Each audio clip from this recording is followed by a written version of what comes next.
வணக்கம். Welcome to கதை திரட்டு. இந்த வீடியோவில் நம்ம என்ன கதை கேட்க போறோம்னா, சங்கமம் பாகம் 2 கதையின் 11வது பகுதி.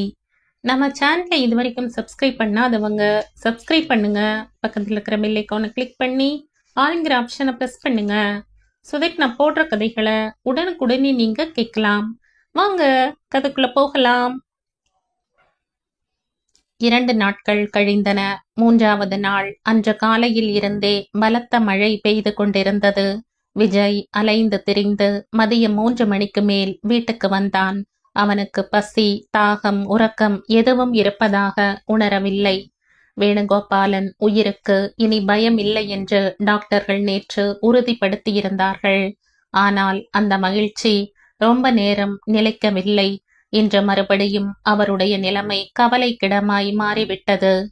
விஜய் வேணுகோபாலன் வீட்டு டிரைவரை, சமையல்காரனை, மாலியை தனித்தனியாய் சந்தித்து பேசினான். அவர்கள் சொன்ன பதில்கள் ஒரே மாதிரியாயிருந்தாலும் அதை வைத்துக்கொண்டு எந்த முடிவுக்கும் வர முடியவில்லை. அக்கம் பக்கத்தில் இருக்கும் பங்களா வாட்ச்மேன்கள் சொன்ன பதில்கள் வேறு விதமாயிருந்தன. வேணுகோபாலனின் கார் அன்று மாலையில் வெளியில் போன பிறகு ஒரு டாக்ஸி வந்ததாகவும், அந்நியன் ஒருவன் இறங்கி அந்த வீட்டிற்குள் போனதை பார்த்ததாகவும் ஒரு வாட்ச்மேன் சொன்னான். எதிர் வீட்டில் இருக்கும் ஆயா ரோஜா அந்த வீட்டுக்கு நடந்து வந்ததைத்தான் பார்த்ததாக சொன்னாள். வீட்டிலிருந்து லாவண்யா வெளியில் போனதையோ திரும்பி வந்ததையோ ஒருவரும் பார்க்கவில்லை. வேணுகோபாலனின் கார் வெளியே போனதால் லாவண்யா அதில் போயிருப்பாள் என்று சிலரும், மாட்டாள் என்று சிலரும் அபிப்பிராயங்களை வெளியிட்டனர். மாதவராவ் வீட்டு வேலையாட்கள் மட்டும் லாவண்யா அன்று மாலை அவர்கள் வீட்டுக்கு வந்திருந்ததாக உறுதியாக சொன்னார்கள். தலையும் வாலும் இல்லாத இந்த பதில்களை கேட்டு விஜயின் மூளை குழம்பிவிட்டது. இந்த கேஸின் புதிர் விடுபட வேண்டும் என்றால் 2 வழிகள்தான் இருக்கு. ஒன்று, வேணுகோபாலன் உயிர் பிழைத்து நடந்தது என்னவென்று தெளிவாக சொல்ல வேண்டும். அல்லது சந்திரன் நேரில் வந்து தான் அந்த வீட்டுக்கு எதற்காக போனான் என்றும் என்ன செய்தான் என்றும் விளக்க வேண்டும். தற்போதைக்கு இந்த 2 விஷயங்களும் நடைபெறுவதாக இல்லை. விஜய் சற்று முன்தான் சங்கரன் வீட்டுக்கு போய் வந்தான். சங்கரன் வீட்டில் இல்லை என்று சுந்தரி சொன்னாள். ரோஜாவின் நலனை பற்றி கவலைப்பட்டு ஒப்பாரி வைக்க போனவளை தடுத்து ஆறுதல் சொல்லி ரோஜா தன் வீட்டில் இருப்பதாகவும், சங்கரன் வீட்டுக்கு வந்ததும் இருவரையும் தன் வீட்டுக்கு வர சொன்னான். சங்கரனுடன் தான் முக்கியமாய் பேச வேண்டும் என்றும் கட்டாயம் வர சொல்லிவிட்டு வந்தான். ரோஜாவை பார்க்க வேண்டும் என்று தவித்து கொண்டிருந்த சுந்தரி அப்படியே செய்வதாக வாக்களித்தாள். எத்தனை முயற்சி செய்தாலும் விஜயால் சந்திரனை பற்றி எந்த தகவலையும் தெரிந்து கொள்ள முடியவில்லை. ரோஜா அரெஸ்ட் ஆன சமாச்சாரம் சந்திரனுக்கு தெரிந்தால் எங்கே இருந்தாலும் ரோஜாவை பார்க்க தன் வீட்டுக்கு கட்டாயம் வருவான் என்ற நம்பிக்கை அவன் மனதில் வேரூன்றி இருந்தது. ஆனால் 2 நாட்கள் சென்ற பிறகும் சந்திரன் வரவும் இல்லை, போனும் செய்யவில்லை. விஜய்க்கு சந்தேகம் ஏற்படத் தொடங்கிற்று. சந்திரன் எந்த நிலையில் இருக்கானோ, அவனுக்கு ரோஜா அரெஸ்ட் ஆன செய்தி தெரிந்ததோ இல்லையோ, ஒரு கால் தெரிந்தும் வர முடியாத நிலையில் இருக்கிறானோ என்று நினைக்கத் தொடங்கினான். சரஸ்வதியின் புண்ணியமாக விஜய் ரோஜாவை இணைத்து நிறைய கதைகள் உலாவத் தொடங்கின. ரோஜாவை ஜாமீனில் விடுவித்து தன் வீட்டில் வைத்து கொண்டதற்காக விஜய் நிறைய விமர்சனங்களை எதிர்கொள்ள வேண்டி வந்தது. எங்கே போனாலும் கேள்விகள் அவனை தொடர்ந்தன. என்னப்பா, அந்த பெண் உன் வீட்டில் இருப்பானேன்? அவளிடம் என்ன அப்படி தனிப்பட்ட அக்கறை என்று சில பேர் நேராகவே கேட்டுவிட்டார்கள். பதில் பேச முடியாமல் மௌனமாயிருந்து விட்டான். அவனது மௌனம் அவர்களுடைய சந்தேகத்தை பல மடங்காக்கிவிட்டது. சாயம் வெளுக்காத வரையில் எல்லோரும் பெரிய மனுஷங்கதான். வேறு யாராவது இருந்தால் நம்பலாம். ஆனால் நீ இப்படி நடந்து கொள்வது விசித்திரமாயிருக்கு என்று முகத்தில் அடித்தாற்போல் சொல்லும்போது விஜய் பொறுமையால் இந்த அவமானங்களை விழுங்கிக் கொண்டான். இந்த கேஸ் முடியும் வரை தான் மௌனமாயிருப்பதுதான் நல்லது என்று அவனுக்கு தோன்றியது. அன்று அலைந்து திரிந்து மதியம் 3 மணி அளவில் வீட்டுக்கு வந்த விஜய் களைத்து போய் ஆபீஸ் அறையில் உட்கார்ந்து கொண்டான். வெளியில் ஜோவென்று மழை பெய்து கொண்டிருந்தது. வேகமாய் வீசும் காற்றும் சேர்ந்து கொள்ள மழையின் தீவிரம் அதிகமாயிருந்தது. மூடியிருந்த ஜன்னல் கதவுகளின் மேல் சாரல் அடித்து அதிர செய்தது. விஜய் வேணுகோபாலனின் நிலைமையை தெரிந்து கொள்ள ஆஸ்பத்திரியில் இருந்து போன் வரும் என்று எதிர்பார்த்து கொண்டிருந்தான். காலையில் இருந்து விடாமல் மழை பெய்வதால் மறுபடியும் ஆஸ்பத்திரிக்கு போவது சாத்தியமில்லை என்று தோன்றியதால் காலையில் அங்கு போன போதே அவரை பார்த்து கொள்ளும் நர்ஸிடம் தனக்கு 1 மணிக்கு ஒரு தடவை போன் செய்து அவருடைய உடல் நிலைமையை பற்றி தெரிவிக்கும்படி சொல்லிவிட்டு வந்திருந்தான். கடந்த சில நாட்களாகவே சரியான தூக்கம் இல்லாததால் விஜய்க்கு கண்கள் எரிவது போல் இருந்தது. நாற்காலியில் சாய்ந்த வாக்கில் அமர்ந்தபடியே கண்களை மூடி நெற்றி பொட்டை நீவி விட்டு கொண்டிருந்தான். லட்சுமி பாத்ரூமில் துணிகளை தோய்த்து கொண்டிருந்தாள். அந்த சத்தமே அவனுக்கு தலையில் இடி இடிப்பது போல் கர்ண கடூரமாயிருந்தது. எழுந்து சென்று லட்சுமியை துணிகளை துவைக்க வேண்டாம் என்று சொல்ல நினைத்தாலும் நாற்காலியில் இருந்து எழுந்து கொள்ள உடல் ஒத்துழைக்காததால் அப்படியே இருந்து விட்டான். அதற்குள் வாசற்கதவை யாரோ தட்டிய சத்தம் கேட்டது. சங்கரனோ நாராயணனோ வந்திருக்க கூடும். களைத்து போயிருந்த விஜய்க்கு எழுந்து கொள்ள சோம்பலாயிருந்தது. லட்சுமி என்று குரல் கொடுத்தான். அவளுக்கு காதில் விழவில்லை போலும். பதில் வரவில்லை. கதவை மறுபடியும் சத்தப்படுத்தும் ஒலி கேட்டது. அந்த தட்டலில் ஏதோ அவசரம் துடிப்பு இருந்ததை உணர்ந்த விஜய் சட்டென்று போய் கதவை திறந்தான். எதிரே ஒரு இளைஞன் ராஜஸ்தானி பாணியில் தலையில் முண்டாசை சுற்றி தோளில் சால்வையை போர்த்தி இருந்தான். விஜய் கதவை திறந்ததும் சட்டென உள்ளே வந்து விட்டான். யார் நீங்க? என்ன வேணும் என்று விஜய் அதட்டலாய் கேட்டான். விஜயின் கேள்விகளுக்கு பதில் சொல்லாமலேயே வந்தவன் வாசற்கதவை சாத்தினான். விஜயின் கண்கள் வந்தவனை ஆழமாக ஆராய்ந்தன. அவன் மதியில் ஏதோ மின்னுவது போலிருந்தது. அவன் யூகித்தது சரிதான். விஜய், உங்களுக்கு என்னை அடையாளம் தெரியவில்லையா? சந்திரன் முண்டாசை எடுத்தான்.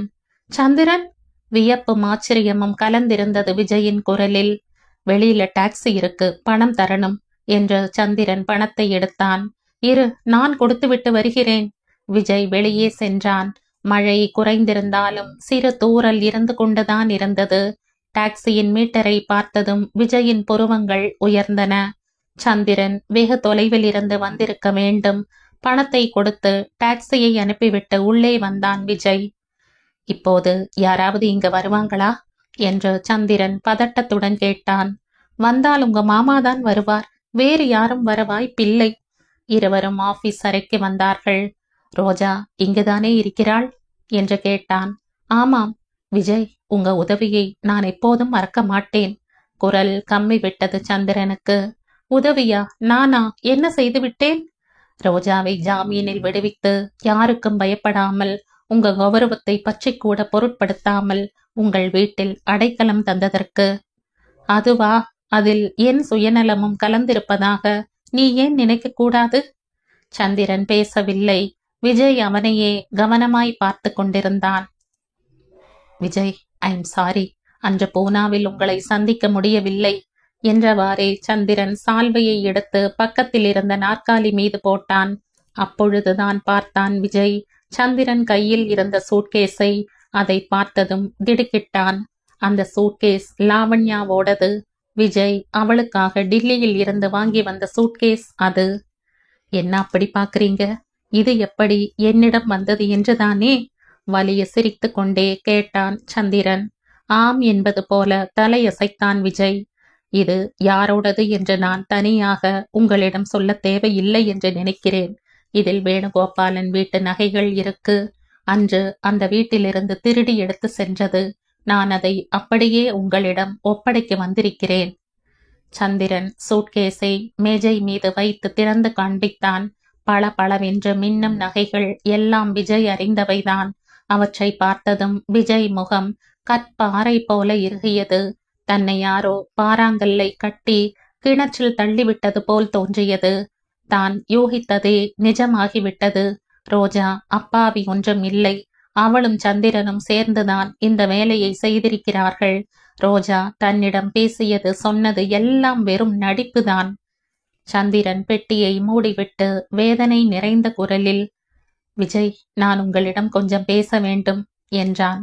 தவிப்பாய் ஒலித்த அந்த குரலை கேட்டு விஜயின் மனம் இளகவில்லை. மென்மையான உணர்ச்சி ஏனோ மெல்ல மெல்ல இறுகி கல்லாக மாறிவிட்டது போலிருந்தது. கடினமான குரலில் சொன்னான். என்ன சொல்லப் போகிறாய்? இந்த திருட்டை நான் செய்யவில்லை, எனக்கும் இதற்கும் எந்த சம்பந்தமும் இல்லை என்றா? இல்லை இல்லை, இந்த திருட்டை நான் தான் செய்தேன். இதெல்லாம் நடக்க நான் தான் காரணம். என்னால் தான் அவருக்கு இந்த ஆபத்து வந்தது. ஆனால் இதில் ரோஜாவுக்கு எந்த சம்பந்தமும் கிடையாது. அவளுக்கு ஒன்றும் தெரியாது. ரோஜாவை பற்றி பேச்சு வந்ததும் விஜய் முகம் இன்னும் இறுகியது. ஓஹோ, இதுவா விஷயம்? ரோஜா களங்கமற்றவள் என்று சொல்லி தன் மீது பழி போட்டுக்கொள்ள வந்திருக்கிறான் அருமை தம்பி.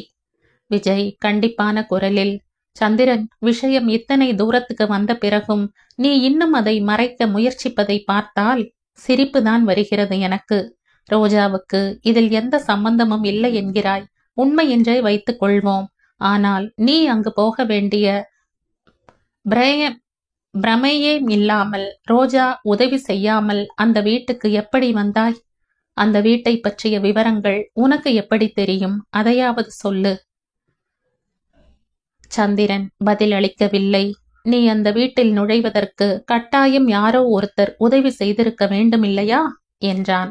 சந்திரன் குனிந்த தலை நிமிரவில்லை. அவனுடைய மௌனம் விஜய்க்கு ஆத்திரம் ஊட்டியது. ரோஜாவாக இல்லாத போது அந்த நபர் யார் என்று சொல்வதில் ஏன் இந்த தயக்கம்? சொல்லு, ஏன் பேச மாட்டேங்கிறாய்? இரட்டித்தாற் போல கேட்டான் விஜய். விஜய், நீங்க எது சொன்னாலும் செய்கிறேன். தயவு செய்து இந்த விஷயத்தை மட்டும் என்னை கேட்காதீங்க. என்னால் சொல்ல முடியாது என்றான். அறையில் சற்று நேரம் பயங்கரமான மௌனம் நிலவியது. விஜயின் கண்கள் சந்திரனை துளைத்து கொண்டிருந்தன. சற்று நேரம் கழித்து விஜய் திடமான குரலில், உன்னால் அந்த விஷயம் சொல்ல முடியாத போது உன்னை நான் வற்புறுத்துவதில் நியாயம் இல்லை. ஆனால் இதில் என்னால் ஒன்றும் செய்ய முடியாது. ரோஜாவை போலீசாரிடம் ஒப்படைக்க வேண்டியதுதான். இதில் அவளுக்கு பங்கு இருக்கா இல்லையா என்று அவர்களே முடிவு செய்து கொள்ளட்டும் என்றான். விஜய் சாட்டை அடிபட்டவன் போல பார்த்தான் சந்திரன். அந்த பார்வையில் விஜயின் மனம் இளகவில்லை. வேண்டுமென்றே இன்னும் கொஞ்சம் கடினமாய், நீ சொல்ல விரும்பவில்லை என்பதிலிருந்தே தெரிகிறது அந்த நபர் ரோஜாவாகத்தான் இருக்க வேண்டும் என்று. அவளுக்குத்தான் அந்த வீட்டில் எது எங்கே இருக்கிறதென்று நன்றாக தெரியும். ரோஜாவை அந்த வீட்டில் மகளைப் போல வைத்திருந்தார்கள். ச்சீ, எப்படிப்பட்ட நம்பிக்கை துரோகம்! இதைவிட கொடுமை வேறு எதுவும் இருக்க முடியாது என்றான். சந்திரன் சட்டென்று விஜயின் இரு கரங்களையும் பற்றி கொண்டான். அவன் முகத்தில் வேதனை தென்பட்டது. விஜய், நீங்க தவறாக புரிஞ்சுகிட்டு இருக்கீங்க. கடவுள் மீது ஆணையாய் சொல்கிறேன், ரோஜாவுக்கு ஒன்றும் தெரியாது. அவளுக்கு இதில் எந்த சம்பந்தமும் இல்லை என்றான். ரோஜா இல்லாவிட்டால் வேறு யார் இதில் சம்பந்தப்பட்டிருக்க முடியும்? முகத்தில் அடித்தாற் போல கோபமாய் கேட்டான். விஜய். சந்திரன் பதில் பேச இயலாதவனாய் விஜயை பார்த்தான். அந்த நபர் ரோஜாவாக இல்லாத போது உனக்கு இந்த தயக்கம் எதற்கு? நீ சொல்வது போல் ரோஜா குற்றமற்றவளாக இருந்தால், அவளை காப்பாற்ற வேண்டுமென்று நீ மனப்பூர்வமாய் நினைத்தால், அந்த நபர் யாரென்று என்னிடம் இல்லாவிட்டாலும் போலீசாரிடமாவது சொல்லித்தான் ஆக வேண்டும். ரோஜாவின் நலனை கூட பொருட்படுத்தாமல் நீ அந்த நபரை காட்டிக் கொடுக்க கூடாது என்று நினைத்தாயானால் இதில் நான் என்ன செய்ய முடியும்? விஜய், நான் அவனுடைய கைகளை விட்டு சந்திரன் நாற்காலியில் சரிந்தான். விஜய், அந்த நபரை பற்றி வெளியில் சொல்லாமல் இருக்க வழியே இல்லையா? இருக்கு, விஜய் சட்டென்று சொன்னான். சந்திரன் தலை உயர்த்தி தவிப்புடன் கேட்டான். என்னதது? ரோஜா மீது குற்றத்தை சுமத்தி விடுவது. அந்த நபர் உனக்கு அவ்வளவு முக்கியம் என்றால் அது ஒன்றுதான் வழி. இல்லை இல்லை, ரோஜாவுக்கு எந்த ஆபத்தும் வரக்கூடாது.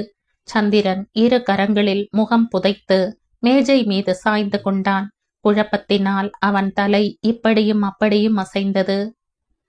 சந்திரன் ஏதோ புதை குழியில் சிக்கிக் கொண்டிருக்கிறான் என்றும் அதை வெளியில் சொல்ல முடியாமலும் உள்ளேயே வைத்திருக்க முடியாமலும் அவஸ்தைப்படுகிறான் என்றும் விஜயின் உள்மனம் கண்டு கொண்டது.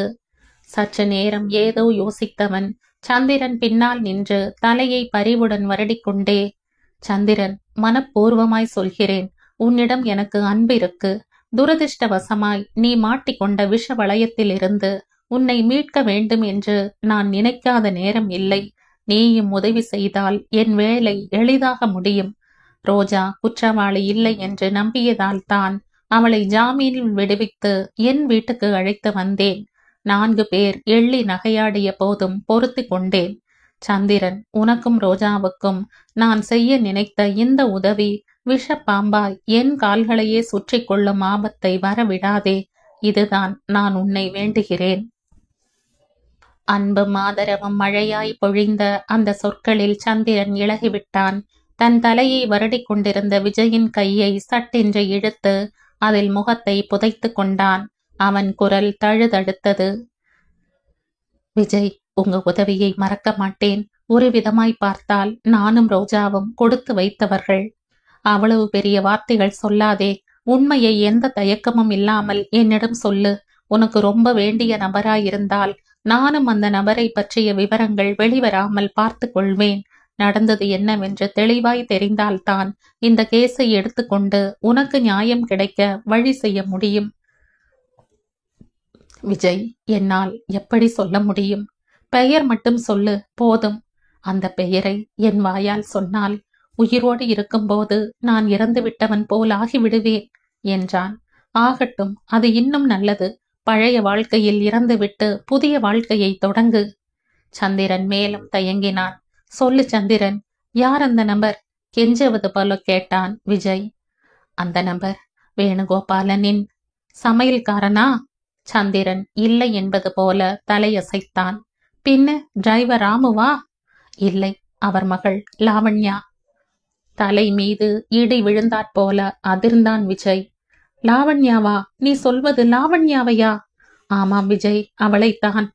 கண்கள் இருட்டி கொண்டு வந்தது விஜய்க்கு. அவனால் நம்ப முடியவில்லை. லாவண்யா வேறு ஏதாவது செய்வாளா இருக்கும். ஆனால் தன் வீட்டிலேயே திருடுவாளா?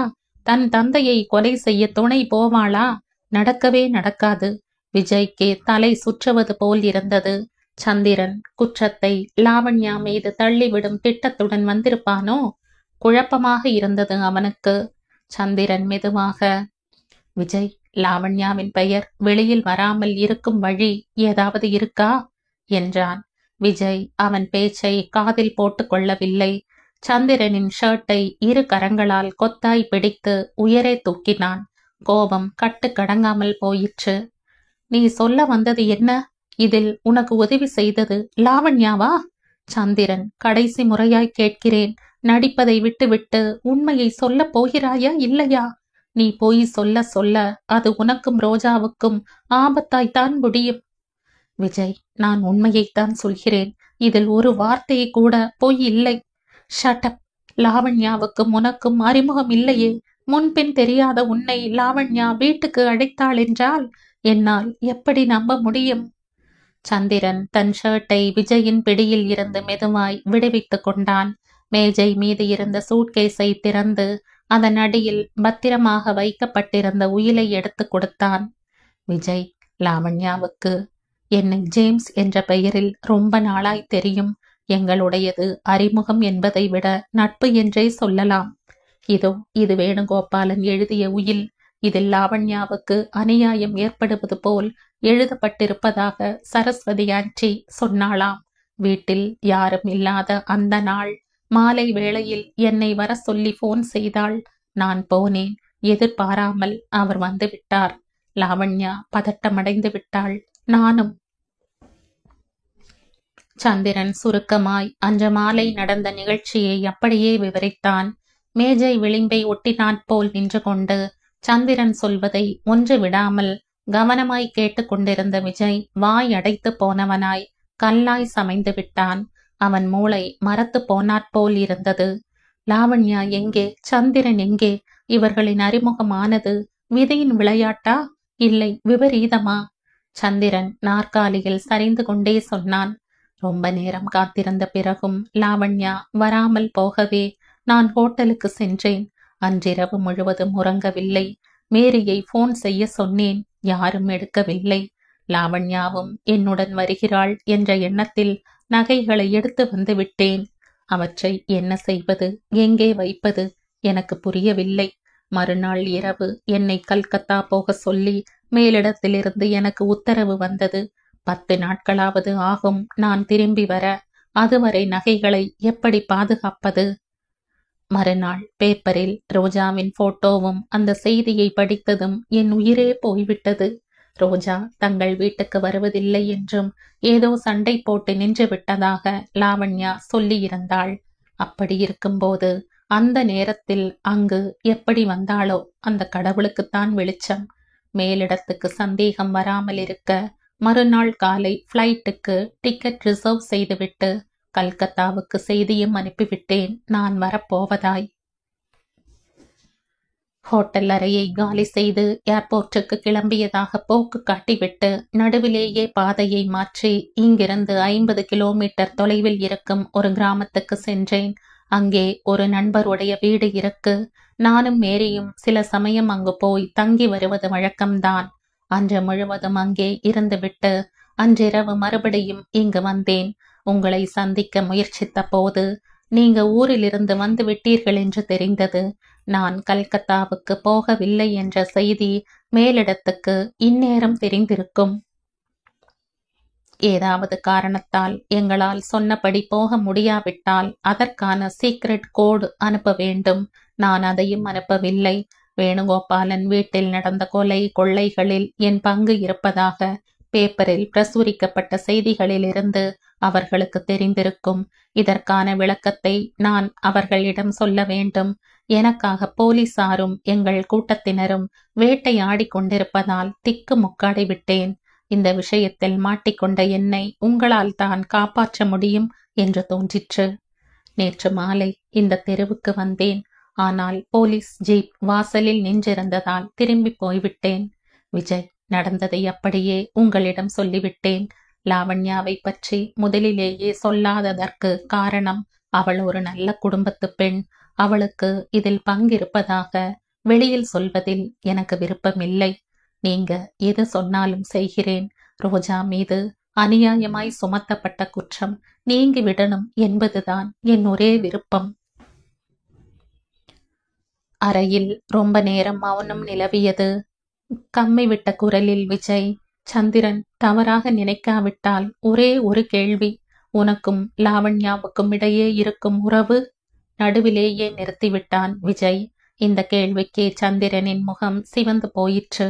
வெறும் நண்பர்கள்தான். நான் என்றுமே அந்த எல்லையை தாண்டியதில்லை. இந்த பதிலை கேட்டதும் இதயம் லேசாகி விட்டது போல் மூச்சை விட்டு கொண்டான் விஜய். சந்திரன் சொன்னது எல்லாம் முற்றிலும் உண்மை என்ற நம்பிக்கை அவனுக்கு ஏற்பட்டது. இந்த கொலை கொள்ளை முயற்சியில் லாவண்யாவுக்கும் பங்கு உண்டு என்பது எதிர்பாராத புதிய திருப்பம். விஷயம் போலீசார் வரை போகாமல் இருந்தால் அது வேறு விஷயம். இப்போது இத்தனை ஆன பிறகு சுமூகமாய் விஷயத்தை முடிப்பது கஷ்டம்தான். மேஜை மீது முழங்கைகளை ஊன்றி தலைமுடியில் கை விரல்களை விட்டு குழப்பமாய் சூனியத்தை வெறித்து பார்த்து கொண்டிருந்தான் சந்திரன். அவனுக்கு அருகிலேயே கைகளை கட்டிக்கொண்டு மேஜை விளிம்பில் சாய்ந்து இந்த சிக்கலை எப்படி தீர்ப்பது என்று தன்னையே மறந்து யோசித்தவாறு நின்றிருந்தான் விஜய். ரொம்ப நேரம் கழித்து சந்திரன் தலை உயர்த்தி பலவீனமான குரலில், விஜய், 2 நாட்களாக எதுவும் சாப்பிடவில்லை. வெட்கத்தை விட்டு கேட்கறதுக்கு அவமானமாயிருக்கு. எனக்கு ரொம்ப பசியாயிருக்கு. கண்கள் இருட்டி கொண்டு வர்றது என்றான். விஜய் திடுக்கிட்டாற் போல பார்த்தான். அடடா, அப்பவே சொல்வதற்கு என்ன, இரு, இப்பவே வரேன் என்று மளமளவென்று சமையல் அறை பக்கம் போனவன் அங்கே பாத்திரம் தேய்த்து கொண்டிருந்த லட்சுமியை பார்த்து, லட்சுமி, சாதம் இருக்கா? ஒரு ஆளுக்கு தேவையான அளவு என்று கேட்டான். இல்லையே தம்பி, அடியில் இருந்த கொஞ்சம் சாதத்தை குழம்பு போட்டு இப்பதான் சாப்பிட்டேன். வேணும்னா நிமிஷமாய் பொங்கி போட்டு விடுவேன் என்றாள் லட்சுமி. சட்டுன்னு சமையல் ஆகட்டும். கரிகாய் இருக்கா பாரு, முதல்ல 2 கப் காஃபி கலந்து தா என்றான். விஜய் பிஸ்கட் ஏதாவது இருக்கா என்று டப்பாக்களை திறந்து பார்த்தான். அனந்த் இருந்தபோது ஏதாவது வாங்கி வைத்திருக்கும் பழக்கம் இருந்தது. சமையல் அறையை விட்டு வெளியே வந்த விஜய்க்கு எதிரே டைனிங் டேபிள் மீதிருந்த பழக்கூடையில் ஆப்பிளும் ஆரஞ்சும் தென்பட்டன. சட்டென்று இரு கரங்களிலும் அவற்றை அள்ளிக்கொண்டு தன் அறை பக்கம் வரப்போனான். அப்பொழுது மாடியில் இருந்து மெதுவாய் படி இறங்கி ரோஜா வந்து கொண்டிருந்தாள். ரோஜாவை பார்த்ததும் விஜய் நின்று விட்டான். ரோஜா, கீழே வராதே, எனக்காக கிளையன்ட்ஸ் வந்திருக்காங்க, அவங்களோட பேசிக்கிட்டு இருக்கேன், நீ மாடியிலேயே இரு என்றான். படி இறங்கி வந்து கொண்டிருந்த ரோஜா அப்படியே நின்று விட்டாள். அவன் கையில் இருந்த பழங்களையும் அவனையும் மாறி மாறி பார்த்தாள். நானாக அழைக்கும் வரை நீ கீழே வர வேண்டாம், மாடியிலேயே இரு, தாழ்ந்த குரலில் ஆணையிடுவது போல் மொழிந்துவிட்டு கிடுகிடுவென்று தன் அறைக்குள் சென்று விட்டான். வெறுமே உட்கார்ந்தால் வேண்டாத யோசனைகள் மனதில் சூழ்ந்து பைத்தியம் பிடித்து விடுமோ என்று தோன்றியது ரோஜாவுக்கு. ஏதாவது வேலையில் மனதை செலுத்தினால் இந்த உளைச்சல் குறையும் என்ற நினைப்பில் லக்ஷ்மிக்கு உதவி செய்யும் எண்ணத்தில் கீழே வந்தாள் ரோஜா. ரோஜாவுக்கு விஜயின் போக்கு வினோதமாயிருந்தது. வந்தது யார் என்று தெரிந்து கொள்ளும் ஆர்வம் எழுந்தது. விஜய் தன்னை கீழே வர வேண்டாம் என்று சொன்னதால் திரும்பவும் மாடிக்கு போகப் போனாள் ரோஜா. கீழிருந்து யாருடைய குரலோ காதில் வந்து மோதியது. அந்த குரலை கேட்டதும் ரோஜா சட்டென்று நின்றுவிட்டாள். மேல் படியில் வைக்க போன கால் கீழ்படியிலேயே நின்றுவிட்டது. காதுகளை கூர்மையாக்கி அந்த குரலுக்காக மூச்சை பிடித்து கொண்டு காத்திருந்தாள். சந்தேகமே இல்லை, அது செந்துவின் குரல்தான். விஜய், உங்களுடைய அறிமுகமான போது எங்களுக்கு எப்படி இப்படி ஆபத்து வரும் என்றோ, இப்படி நீங்க எங்களுக்கு ஆதரவு கொடுப்பீங்க என்றோ நான் கனவிலும் நினைக்கவில்லை என்றான். எதிர்காலத்தை பற்றி யாருக்குத்தான் தெரியும்? ஒவ்வொரு படியாய் நிதானமாய் ஏறிக்கொண்டிருந்த ரோஜா சட்டென்று திரும்பி மளமளவென்று கீழே இறங்கி வந்தாள். அவள் இதயம் வேகமாய் துடித்தது. சந்திரன் இங்கே வந்திருக்கான். எந்த முகத்தை வைத்துக்கொண்டு விஜயிடம் வந்தான்? எவ்வளவு துணிச்சல்! ரோஜாவுக்கு ஆத்திரமும் துக்கமும் உள்ளிருந்து பொங்கி வந்தன. கீழே வர வேண்டாம் என்று விஜய் சொல்லியிருந்ததை ரோஜா லட்சியப்படுத்தவில்லை. ஆவேசமும் கோபமும் அவளை ஆட்கொள்ள வேகமாய் அந்த அறை வாசலுக்கு வந்தாள். விஜய் அவனிடம், முதல்ல பழங்களை சாப்பிட்டு விட்டு காஃபியை குடி, சமையல் ஆனதும் சாப்பிட்டு விடலாம் என்றான். தேங்க்யூ.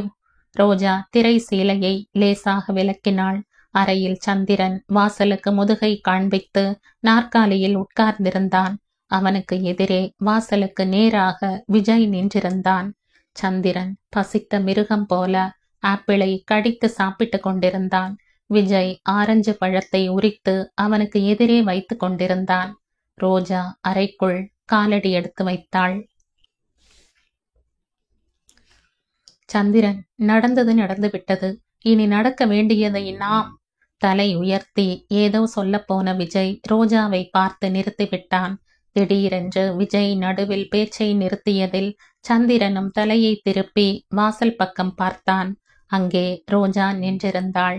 அவளை பார்த்ததும் சாப்பிடுவதை நிறுத்திவிட்டு சந்திரனும் எழுந்து நின்றான். தன் ஆணையை மீறி ரோஜா இங்கு வந்ததில் விஜயின் முகத்தில் கோபம் எட்டி பார்த்தது. ரோஜா! அவன் குரலில் அழுத்தமும் கோபமும் தென்பட்டன. ரோஜாவுக்கு விஜய் அழைத்தது காதில் விழவில்லை. சந்திரனையே பார்த்து கொண்டிருந்தாள். வாடிப்போன மலராயிருந்த அவள் முகத்தில் ரோஷமும் அபிமானமும் போட்டியிட்டன. இங்கே எதுக்காக வந்தாய் என்ற தம்பியை நேராக கேட்டாள். ரோஜா! விஜய் கூவி அழைத்தான். ரோஜா விஜயின் குரலை பொருட்படுத்தவில்லை. சந்திரனை நோக்கி ஓரடி முன்னே வைத்தாள். இன்னும் என்ன வேணும் உனக்கு? என்ன பாக்கி இருக்குன்னு இங்கே வந்தாய்? உனக்கு வேண்டியது பணம். அந்த வெறியில் இருப்பவங்களுக்கு நல்லது கெட்டது தெரியாது. நீ செய்ய நினைத்ததை செய்து விட்டாய். இன்னும் என்ன இருக்கு? வெட்கம் இல்லாமல் எப்படி உன்னால் இந்த வீட்டில் அடியெடுத்து வைக்க முடிந்தது என்று கத்தினாள். சந்திரன் ரோஜாவின் குற்றச்சாட்டுக்கு மறுப்பு தெரிவிக்காமல் விக்கித்து நின்றான். நீ இங்கே வந்தது ஏன் என்று எனக்கு தெரியும். யாருடைய பொறுப்பும் நீ ஏற்க வேண்டியதில்லை. இந்த வீட்டை விட்டு உடனே வெளியேறிவிடு. ரோஜா! தெளிவற்ற குரலில் அழைத்தான் சந்திரன். அவன் முகம் வெளிரி போயிற்று. ரோஜா, அந்த பெயரை சொல்ல உனக்கு வாய் எப்படி வந்தது? நான் அத்தனை சொன்ன பிறகும் நீ இந்த வேலையை செய்ய எப்போது துணிந்து விட்டாயோ அன்றே ரோஜா இறந்து விட்டாள். மனிதர்களை கொல்ல துப்பாக்கியும் கத்தியும் தேவையில்லை. வார்த்தைகளும் செயல்களும் போதும். அதைவிட கூர்மையான ஆயுதங்கள் வேறு இல்லவே இல்லை. விஜய் ஒரே எட்டில் ரோஜா அருகில் வந்து அவள் தோளை பற்றி கோபமாய் கேட்டான். ரோஜா, என்ன இது? உனக்கு மூளை கலங்கிவிட்டதா? ரோஜா அவன் கையை தள்ளிவிட முயன்றாள். ஆனால் முடியவில்லை. மூளை கலங்குவதா? எனக்கு அத்தனை அதிர்ஷ்டம் இருக்கிறதா? என்றவள் சந்திரன் பக்கம் திரும்பி கடினமாய் எக்காலத்துடன் சொன்னாள். அம்மா போய்விட்டாள். அந்த செய்தி உனக்கு தெரியுமா? இல்லை, அதெல்லாம் கேட்டால் உனக்கு தலைவலியாயிருக்குமோ? ஒரு தடவை உன்னை கண்ணார காண்பதற்கு அவள் உயிர் எப்படி துடித்தது தெரியுமா? வந்தாயா நீ? ஒரு தடவை வந்துவிட்டு போ என்று எத்தனை தடவை வேண்டியிருப்பேன் உன்னை. என் பேச்சை கேட்டாயா? ஏதோ ஒரு சாக்கு போக்கு சொல்லுவதும் தள்ளி போடுவதுமாயிருந்தாய். உன்னை பற்றிய கவலையிலேயே உயிரை விட்ட அவளுடைய ஆன்மாவுக்கு அமைதி இல்லாமல் செய்துவிட்டாய். இனிமேல் நீ நிம்மதியாயிரு. உன்னை பற்றி கவலைப்படுபவர்களோ நினைப்பவர்களோ கிடையாது. உயிரோடு இருக்காயா செத்தாயா என்று கேள்வி கேட்பவர்களும் இல்லை என்று கோபத்துடன் கத்தினாள். ரோஜா! விஜய் ரோஜாவின் தோளை அழுத்தி பிடித்து வலுக்கட்டாயமாக வாசற்பக்கம் திருப்பினான். ரோஜா விஜயிடமிருந்து விடுபட முயற்சித்து கொண்டே தலையை திருப்பி செந்துவை பார்த்து சொன்னாள். உன் போன்ற வெட்கங்கெட்டவனுக்கு அக்கா என்று வாழ்வதை விட ஏதாவது குளம் குட்டையில் விழுந்து சாவது எனக்கு நல்லது. உனக்கு வேண்டியது என்ன? பணம். யார் எப்படி போனால் உனக்கு என்ன? உன் போன்ற உடன்பிறப்பு பகையாளிக்கும் இருக்கக்கூடாது. விஜய் இனி பொறுக்க முடியாதவனாய் சட்டென்று வலது கையால் ரோஜாவின் வாயை பொத்திவிட்டான். அப்படியே வெளியே இழுத்து வந்தான். ரோஜா, எனக்கு ரொம்ப கோபம் வரும் விதமாய் நடந்து கொள்கிறாய். செந்து என் விருந்தாளி என்பதை மறந்துவிட்டு வாய்க்கு வந்தபடி பேசுகிறாய். அவன் உங்க விருந்தாளியாய் இருக்கலாம். ஆனால் முதல்ல அவன் எனக்கு தம்பி என்ற விஷயத்தை நீங்க மறந்துடாதீங்க என்று வெடுக்கென சொன்னாள் ரோஜா. இருக்கட்டும், இந்த வாதனையெல்லாம் பிறகு பார்த்து கொள்ளலாம். முதல்ல நீ மாடிக்கு போ. போக மாட்டேன், திடமாய் சொன்னாள். விஜய் வியப்புடன் பார்த்தான். என் பேச்சை கேட்க மாட்டியா? கேட்க மாட்டேன். நீங்கள் என்று இல்லை, கடவுளே வந்து சொன்னாலும் கேட்க மாட்டேன். என் வேதனை உங்களுக்கு புரியாது. என் மீதே எனக்கு வெறுப்பாயிருக்கு. ரோஜாவின் கண்களில் கிர் என்று நீர் சுழன்றது. விஜயின் கோபம் மறைந்து விட்டது. ரோஜா மனதில் எழும்பும் உணர்ச்சிகளின் கொந்தளிப்பை அவன் உணராமல் இல்லை. நீ இப்போ மாடிக்கு போகப் போகிறாயே இல்லையா? அவன் குரல் மென்மையாக ஒலித்தது. நான் போக மாட்டேன். நீங்க அவனை அனுப்பிவிடுங்க. அவன் சொல்வதை நீங்க நம்ப வேண்டாம், கேட்க வேண்டாம். விஜய் கனிவாக சொன்னான். ரோஜா, ஒரே விஷயத்தை இரண்டாவது தடவை சொல்லும் வழக்கம் எனக்கு இல்லை. நீ கேட்காவிட்டால் எனக்கு ரொம்ப கோபம் வரும். முன்னாடியே சொல்லிவிட்டேன். ரோஜா தலையை உயர்த்தி அவனை பார்த்தாள். பிறகு மறுப்பது போல் தலை அசைத்துவிட்டு திடமாய் சொன்னாள். நீங்க எதை வேணும்னாலும் சொல்லுங்க. அவன் இந்த வீட்டை விட்டு போகும் வரை நான் இந்த இடத்தை விட்டு நகரவே மாட்டேன். அப்போ என் பேச்சை நீ மதிப்பதாக இல்லை, அப்படித்தானே? இதில் உங்களை மதிக்கிறது மதிக்காமல் இருப்பது என்ற பேச்சுக்கே இடம் இல்லை. கடைசி முறையாக கேட்கிறேன், நீ மாடிக்கு போகப் போகிறாயா இல்லையா? விஜய்க்கு உண்மையாகவே கோபம் வந்துவிட்டது. நானும் இதோட 2 தடவை பதில் சொல்லிவிட்டேன். ஒரு வார்த்தையை 10 தடவை சொல்லும் பழக்கம் எனக்கு இல்லை என்று அழுத்தமாக சொன்னாள் ரோஜா. விஜய் ஒரு கணம் ரோஜாவை கூர்ந்து பார்த்தான். அவனுடைய இடது கை திடீரென்று ரோஜாவின் தோளை சுற்றி கொண்டது. வலது கையை முழங்காலுக்கு கீழே முட்டு கொடுத்து அப்படியே அலாக்காக மேலே தூக்கிவிட்டது. ரோஜாவுக்கு கண்கள் இருண்டது போலாயிற்று. எப்படியோ சமாளித்து கொண்டு விடுபட முயல்வதற்குள் விஜய் படி அருகே வந்ததும் 2-3 படிகள் ஏறுவதும் நடந்துவிட்டது. ரோஜாவின் எதிர்ப்பு தீவிரம் அடைய விஜயின் கைகள் ரோஜாவின் உடலை இன்னும் இறுக்கமாக மார்போடு அழுத்தி பிடித்து அவளுடைய முயற்சியை தோல்வியுற செய்தன. ஏதோ வேலையாய் வெளியே வந்த லட்சுமி இந்த காட்சியை பார்த்து திகைத்து போனாள். கண்கள் தெரித்து விடுவது போல் பார்த்தவள் மூக்கின் மீது விரலை வைத்து கொண்டாள். விஜய் ரோஜாவை மாடி அறையில் தன் கட்டில் மீது இறக்கிவிட்டான். இப்போதாவது புரிந்ததா நான் சொன்னதை எந்த நிலையிலும் அமல்படுத்துவேன் என்று? அவன் வாய்விட்டு சொல்ல நினைத்தாலும் இதழ்களில் புன்முறுவல் ஒன்று மட்டும்தான் நெளிந்தது. வாசலை நோக்கி திரும்பியவன் நின்ற மறுபடியும் ரோஜா பக்கம் திரும்பி, நிஜமாகவே உனக்கு மூளை கலங்கிவிட்டது. சந்திரன் எந்த சூழ்நிலையில் இங்கே வந்தான் என்று தெரிந்தால் நீ இப்படி சொல்ல மாட்டாய். அவன் தன் கூட்டத்தை எதிர்த்து கொண்டு வந்திருக்கிறான். என்னை நம்பி வந்தவனுக்கு ஆதரவு அளிப்பது என் கடமை இல்லையா என்றான். ரோஜா வியப்புடன் அவன் பக்கம் பார்த்தாள். நீ கொஞ்சம் ரகளை செய்யாமல் அமைதியாயிரு. என் மீது நம்பிக்கை வைத்தாயானால் எல்லாம் நல்லபடியாக நடக்கும். இப்போது சொல்லு, என் பேச்சை கேட்பாயா என்றான். ரோஜா சம்மதிப்பது போல் தலையசைத்தாள். சந்திரன் அவன் கூட்டத்துக்கு எதிராய் விஜயிடம் சரணடைய வந்திருக்கிறான் என்ற விஷயம் அவள் காதில் தேனாய் பாய்ந்தது. நான் சந்திரனை இங்கே அனுப்புகிறேன். நீ சகஜமாய் பேசு. அவன் மனதை நோக அடிக்கும் எந்த விஷயமும் பேச வேண்டாம். சரிதானா? ரோஜா பார்வையாலேயே சம்மதம் தெரிவித்தாள். விஜய் படி இறங்கி சமையல் அறை பக்கம் போனான். லட்சுமி தயாராய் வைத்திருந்த காஃபியை எடுத்துக்கொண்டு ஆபீஸ் அறைக்குள் வந்தாள். சந்திரன் மேஜை மீது கைகள் ஊன்றி தரையில் பார்வை பதித்து சிலையாய் அமர்ந்திருந்தான். அவன் சாப்பிட்டு வைத்த ஆப்பிள் பழம் பாதி மேஜை மீது அப்படியே கிடந்தது. விஜய் காஃபி டம்ளரை சந்திரனிடம் கொடுத்தான். சந்திரன் அதை வாங்கிக் கொண்டு மேஜை மீது வைத்து விட்டான். காஃபி குடித்துவிடு, ஆறி போய்விடும் என்று சொன்னான் விஜய். வேண்டாம் விஜய், எனக்கு பசி இல்லை. நல்லாத்தான் இருக்கு. ரோஜா திட்டியதற்காகவா? இல்லை, அவள் திட்டியதற்காக இல்லை. அவ்வளவு ஆத்திரமாய் பேசினாள் என்றால் அதற்கு 1000 மடங்கு வேதனை அனுபவித்திருப்பாள். சந்திரன் சட்டென்று விஜயின் கையை பற்றி கொண்டான். விஜய், நீங்களே சொல்லுங்க. ரோஜா மற்ற பெண்களைப் போல சுகமாய் சந்தோஷமாய் குடித்தனம் செய்வதை என் கண்ணால் நான் பார்க்கணும். அந்த அதிர்ஷ்டம் எனக்கு கிடைக்குமா? அதற்காக நான் எதை செய்யவும் தயாராய் இருக்கேன். முதலில் அந்த பழங்களை சாப்பிட்டுவிட்டு காஃபியை குடி. இதுதான் நீ செய்ய வேண்டிய முதல் காரியம். நீ பசியோடு இருப்பதை ரோஜாவால் பொறுத்து கொள்ள முடியுமா? சந்திரன் காஃபி டம்ளரை கையில் எடுத்துக்கொண்டான்.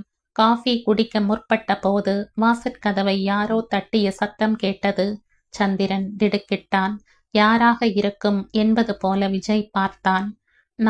நான் இங்கே இருப்பது பாதுகாப்பானது தானா? சந்திரன் கேட்டான். நீ மாடிக்கு போய் ரோஜாவுடன் பேசிக்கொண்டிரு. நான் வந்தவர்களை அனுப்பிவிட்டு உடனே வந்துடுறேன். நானா? ரோஜாவிடமா? சந்திரன் முகம் மாறியது. நீ எந்த சூழ்நிலையில் இங்கு வந்தாய் என்று ரோஜாவிடம் சொல்லிவிட்டேன். அவளுடைய கோபம் தணிந்து விட்டது. நீ போய் அவளிடம் பேசு என்றான். சந்திரன் மாடி ஏறும் வரை காத்திருந்து விட்டு விஜய் வாசற்கதவை திறந்தான். எதிரே சங்கரன், சுந்தரி வாசலில் நின்றிருந்தார்கள். நீங்களா? உள்ள வாங்க என்றான் விஜய். தம்பி, உங்க உதவியை இந்த ஜென்மத்தில் மறக்க மாட்டோம். இந்த ஆபத்தான நேரத்துல கடவுள் போல எங்களை காப்பாத்தினீங்க. சுந்தரி தழுதழுக்க கைகளை கூப்பிக்கொண்டே சொன்னாள். முதல்ல உள்ள வாங்க என்றான் விஜய். இருவரும் உள்ளே வந்தார்கள். ரோஜா மாடியில் இருக்கிறாள். சந்திரன் இப்பொழுதுதான் வந்தான். வாங்க என்று வழி நடந்தான். சந்திரனின் பெயரை கேட்டதும் கணவன் மனைவி இருவரும் ஒருவர் முகத்தை மற்றவர் பார்த்து கொண்டார்கள். அந்த பாவிய இங்க ஏன் வரவிட்டீங்க தம்பி? அவனால நாங்க பட்ட வேதனை கொஞ்ச நஞ்சம் இல்லை என்றாள் சுந்தரி. மனைவியை அடக்குவது போல சொன்னார் சங்கரன். பிறகு தாழ்ந்த குரலில், ரோஜாவுக்கு அவர் யார் என்று தெரியுமா? சொல்லிவிட்டீர்களா? விஜய் மறுப்பாக தலையசைத்தான். சங்கரன் முகம் களை இழந்து தென்பட்டதை விஜய் கவனியாமல் இல்லை. விஜய் மாடி அறைக்கு அவர்களுடன் போகும்போது கீழே காலிங் பெல் ஒலித்தது. நீங்க உள்ள போங்க, நான் கீழே போய் பார்க்கிறேன் என்று விஜய் சொன்னான். விஜய் வாசற்கதவை திறந்தான். வாசலில் போஸ்ட்மேன் நின்றிருந்தான். டெலிகிராம் சார் என்றான். அதை பிரித்து பார்க்கும் முன்பே தெரிந்துவிட்டது அது அனந்திடமிருந்துதான் வந்திருக்கும் என்று. Shocked, starting immediately, meet me at airport, Anand. Vijay பெருமூச்சு விட்டான். அனந்த் வந்தால் பாதி பாரம் குறையும்.